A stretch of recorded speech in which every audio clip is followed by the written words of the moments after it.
মানসিকতা আছে সেটা প্রমাণ করে দিয়েছে আজকের এই প্রত্যন্ত অঞ্চল আমাদের সেই হাইলাকান্দি অঞ্চলের মানুষ ভারতবর্ষের বিভিন্ন প্রান্তে যেতে পারবে। সেটা আমাদের ভারতের প্রধানমন্ত্রী শ্রী নরেন্দ্র মোদীজি যে আমাদের জন্য যে কাজ করে গেছেন, আমাদের দেশে রেলপথের মাধ্যমে আমরা ভারতবর্ষে পৃথিবীর একটা মানচিত্রে আমরা স্থান পেয়েছি, তার জন্য আমরা প্রথমেই উনাকে আমাদের হাইলাকান্দিবাসীর তরফ থেকে অন্তঃস্থল থেকে ধন্যবাদ জ্ঞাপন করছি। তার সঙ্গে আসামের মাননীয় মুখ্যমন্ত্রী, আমাদের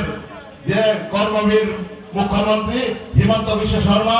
উনি এই স্টেটের দায়িত্বে থাকা সত্ত্বেও এই স্টেটকে যাতে রেল লাইনটা কিরকম রূপান্তরিত হয়, উনার এই তত্ত্বাবধানেও আমাদের সেই কামগুলো হয়েছে।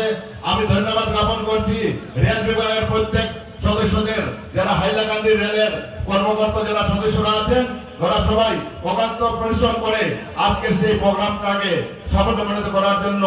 এই যে ওনাদেরকে আমরা রেল যাত্রী অধিকার সুরক্ষা সমিতির পক্ষ থেকে আমি আন্তরিক শুভেচ্ছা জ্ঞাপন করছি। আপনারা জানেন আমরা রেল যাত্রী